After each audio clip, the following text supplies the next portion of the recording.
I didn't kill that man, Michael. I was set up. Swear to me. I swear to you, Michael. I find it incumbent that you see the inside of a prison cell, Mr. Schofield. I'm getting you out of here. It's impossible. Not if you design the place, it isn't. You're asking me to break the law. I'm asking you to make a mistake. Forget to lock up. As soon as it gets dark, we go. Sound the alarm. We did it, Link. However this plays out, I have no regrets. Prison Break was a very pivotal and rewarding chapter in my own personal development. Ever so often, a job will come along where you say, this is special. We didn't know if Prison Break was going to be a hit. I think they called it a phenomenon. Prison Break is a job that, by and large, all of the actors on it owe their careers to. I think it was ahead of its time. B-Mark! Action! Edgy. You can't possibly get away with this. I don't think you want to find out how badly I want to get my brother out of here. Dark. Oh, you fool. You ain't got it in you. Cinematic. To have that be on network television on Fox specifically was remarkable in 2005. I'm a fan myself, and I'm very blessed to be part of something that changed the history of TV. I died 7 years ago. Left behind a brother, a wife, a son. But the dead talk if you listen, because not all deaths are the same. Some are real, some are a story. This resurrection came to be because Dominic Purcell and myself wound up working together on another show playing completely different characters. It was just like we had never stopped working with one another, and we just started talking about Prison Break. Out of that conversation came this idea that there might be more to the story. Season 5 is taking it to a different level. As soon as we got the first script, I just knew this was going to be great. We've got Paul Scheuring, who is spearheading these new 9 episodes, and he originated the show, so it's got his tone. It's going to be the biggest version of Prison Break.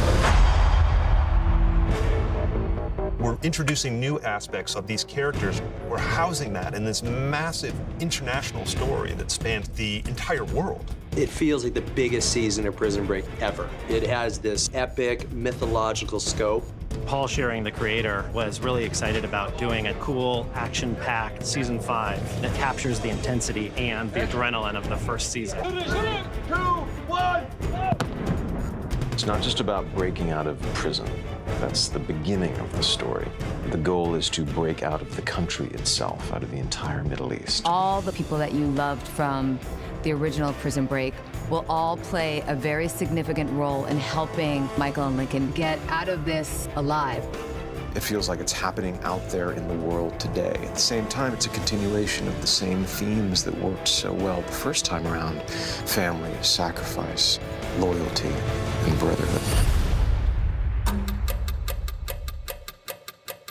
Lincoln and Michael are the heart of the show. They always have been. And I think it's one of the things the fans can look forward to is their reunion. The connection between the two brothers is a universal theme. It's love, it's bond, it's blood. It's a story about a group of people who believe in devotion to one another at all costs. When you have a fundamental heart at the base of a massive epic, as we intend this to be, I think that the audience is just going to be like, I'm in.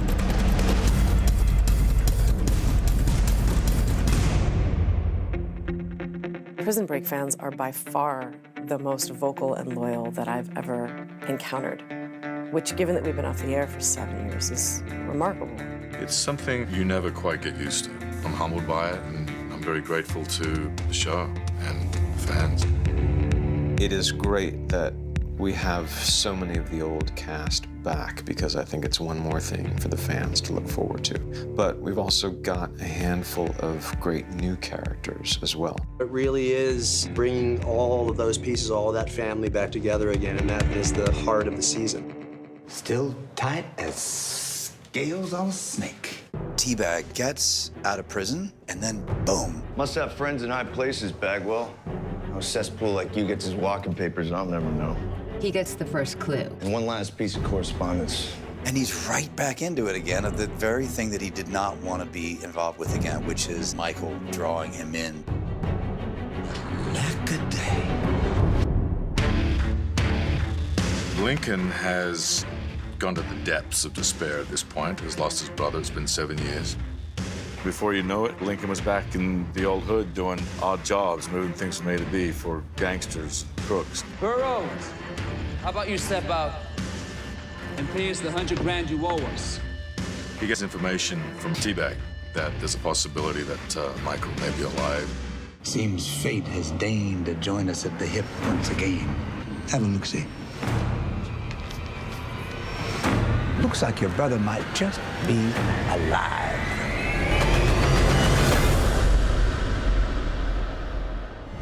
You know, I had made my peace with what was coming, and you show up and give me the one thing a man in my situation shouldn't have. Hope.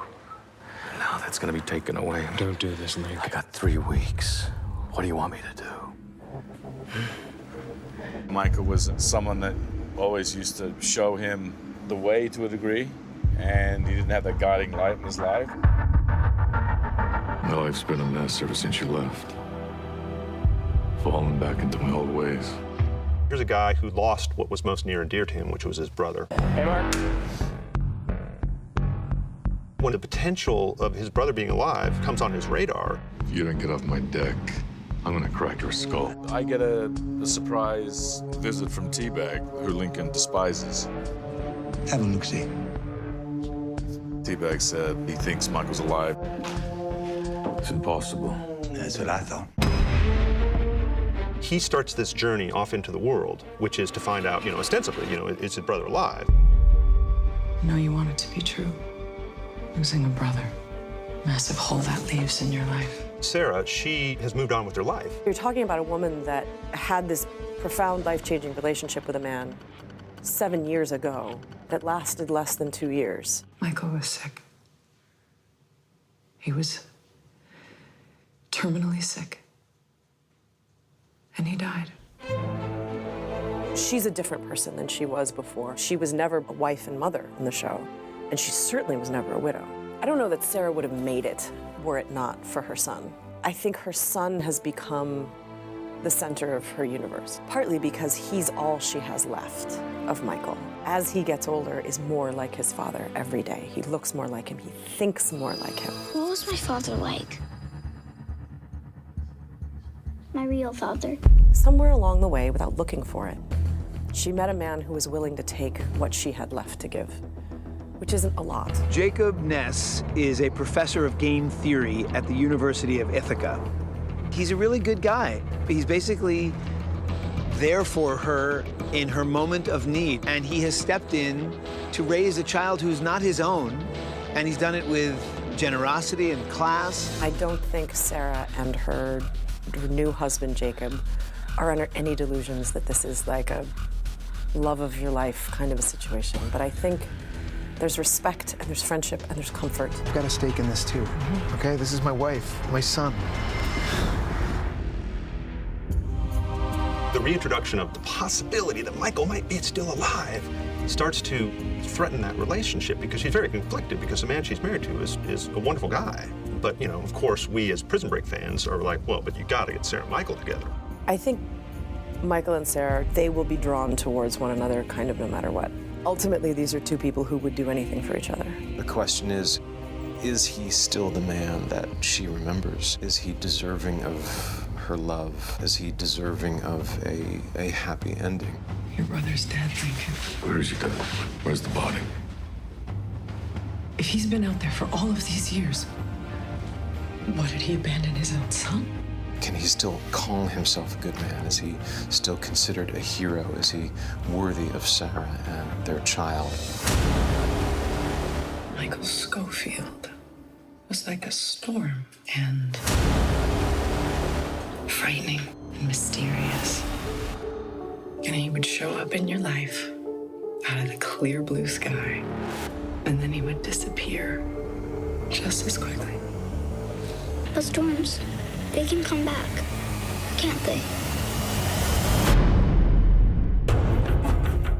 If I needed to get to Yemen, that's something you could help me with? There's a period of time where he goes on a journey and he figures out a way to make himself happy. It's a change in culture, it's a change in characteristics. It's a huge change for this man. And of course, where we left off before was always a tug of war with these guys because they're trying to break out and get their own lives back.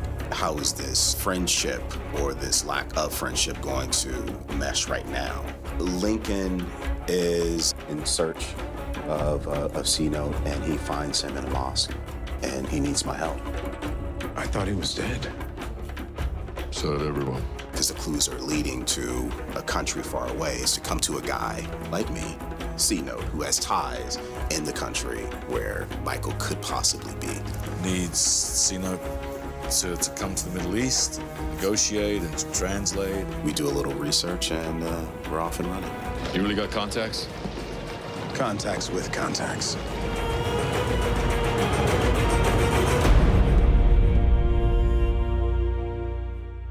"7 years back, my brother waded into hell to save me.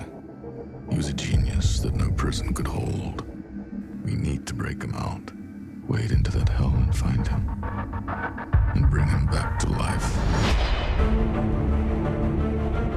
Michael reappears in a prison in Yemen, and that's changed him. He's got a new deadly set of skills. He's now always vigilant. It's always been one of the most interesting parts of the character to me is that he's a good man pursuing good ends. Please tell me, you still plan on getting us out of here? I'll start the process. But the means are somewhat shady. It's the good stuff, morphine derivative. I need access to your cell phone and a credit card number. His hands are dirty at this point in the story. Some of the prominent new characters are prison mates of Michael's. Then he just faced you with all the fact that we're gonna die in here? We're not gonna die. We're still getting out. All of us. He has formed an alliance that work together to hatch this plan to escape. Whit is Michael Schofield's right-hand man. He's very much the lovable rogue. Like a brother to me. I had zero, nobody, until you recruited me. He's very loyal and very dedicated to Michael and what we're trying to achieve together. Nobody has the ability to trust each other, but these few guys are in the same cell and they're from international territories, and they kind of bond together. Getting over that wall is just the start. And every one of you is crucial to that plan. He's got a whole new family, and there's a question, who is Michael now? Sometimes, my friend, I can't tell which is bigger, your plans or your lies. But every time I get the new script, I'm turning the pages, I put it down, I lay in my bed, and I just can't go to sleep. There just couldn't be a greater crucible to put them in. Like, everything is a threat from all sides, and you don't know who to trust. We're the only ones coming into the place. And the country's falling apart. Who's that contact again? Another new character is Sheba, who is trying to help her country from within while it's being eviscerated from without by this invasion of ISIS forces. This is very radicalized neighborhood. She's a Yemeni activist and a freedom fighter. C-Note and Lincoln need someone that knows the ins and outs of Yemen, and so that's where my character comes in. The suburbs are out there, front line of the war. You have to get us past the checkpoint. 2 Americans will never make it without you. She's my go-to girl. She's the girl that can actually unlock doors that I can't unlock. There. It says, yes, the man in the picture is here, and we can see him, but only because we're dealing with Sheba.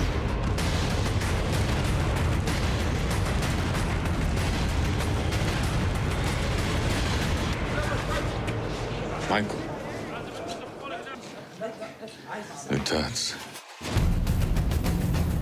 Michael has a new set of tattoos, and they are pivotal to the story. They're different in terms of the idea around them. It's got that great Prison Break puzzle that will really be something exciting as it unravels as to what they are and why he has them. And I've always liked the symbolism of Michael being a marked man, and the tattoos are a reflection of that. Some speed! Camera set! Roll camera! Action! Coming back to do this again, one of the huge mandates was, we're not going to shoot this on a soundstage in LA. We're going to go to Africa. Morocco was a once-in-a-lifetime experience. The show has an international fan base, and going to these various places, actually shooting in Morocco for Yemen, gives the show a look and a flavor. It just looks gorgeous. We were in Ouarzazate, which has cool Arabic architecture, and then the Sahara Desert. It is incredibly hot and incredibly windy and gusty and sandy, and every day was just brutal in its own way. And these actors were really impressive to stick with it and do what they did. The look of the show is very intense, very real. With the action sequences so big, you don't have time to make a mistake. You really got to go for it. 3, 2, 1, and boom! We're standing outside a technical school here in Ouarzazate, Morocco, that we've turned into a prison. For some of the shots, we'll be adding additional pieces to the prison, mostly which is a practical prison that they've done a great job building here in Morocco. Luca, our production designer, is incredibly talented, and he's created these amazing environments and sets. It feels like we're making a movie. I think the original series had a big movie feel for television. So besides the scope of actually where we're shooting, there will be planes, trains, automobiles, shipping vessels. I mean, you name it, it's in there. It's bigger than any other adventures because this is one that spans the globe. It goes from the Middle East to Europe to Africa, across the Atlantic, all the way back to the U.S. And ultimately the story is, what is the mystery of Michael Scofield?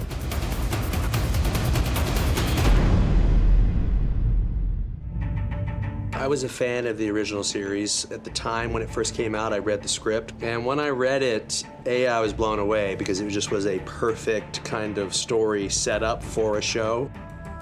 The thing that really stood out to me was the relationship between the brothers and what you're willing to do for family. I think we had a nice blend of action, adventure, and heart.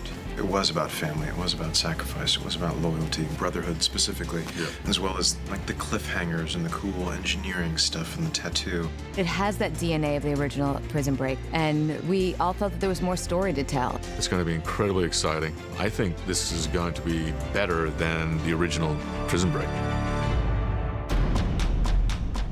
I think more and more, especially in light of these last 9 episodes, there's also something about suffering and endurance. All of our characters go through extreme hardships, and I think there's something inspiring about watching someone endure and endure and endure and come out the other side. Well, one of the amazing things about the new season is I think that there's been some time off between the 4 seasons and this, which lets there be a little bit of a reset and build up the mystery again. What has happened to Michael? What has he been doing for the last 7 years? Why hasn't he contacted Sarah? Is he the same guy? Is he a good guy? Is he a bad guy? And that's sort of the fun. We've got 9 episodes to do what we used to do in 22. It is what you expect Prison Break to be, which is television by the edge of your seats. It's the way Paul Schering writes, and that's what makes him such a brilliant writer. He writes in a very multi-layered, almost Shakespearean kind of way, that just plots, just intersecting and weaving in and out, and at the end of the day, they all kind of connect, and it makes perfect sense. And people just are left like, give me the next episode. There's an expectation to bring you what you know, but I also think there's a responsibility on the writer's part to let these characters have learned something. Please don't give us the same old thing. Paul, I think, because he knew he was doing a short run, it was going to be an event series, I think he wanted to just bring back the people that he could really tell a full story about, really give them the time they needed. When we see the characters this time around, they've been affected by life and its turmoils. T-Bag and C-Note and different characters are coming back as part of the family, but they're all kind of getting a really unique, cool story. It was something that I think everyone wanted to be a part of, and you felt that energy, you felt the synergy, you felt everything just pulsating around this project. It was just like old times. We all fit, we all understand each other's rhythms, we're all good friends, just like a big family event. To come back to this group of people that we started with was really, it was emotional. It resonated, I think, in surprising ways for all of us. Coming back to this project was like riding a bike. This story still lived in me somewhere. And my very first scene, I'm behind bars, Dominic's on the other side, and it was just like old times. Just looking into his eyes was enough to ground me in the who am I of these characters. There's so many new people, so many new characters, incredible talent. The writing is top-notch. The compilation of the action and the intrigue and the drama is heightened dramatically. It's just non-stop thrills, non-stop mystery and information being revealed. It really matters that we deliver something that honors the commitment that the fans have given to us.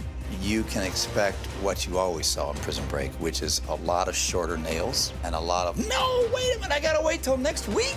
It's a grand epic. It's not constrained to a prison. It's not a throwback. It's right here, right now. It was a great show. It was a great experience. And I'll do it again. Let's go.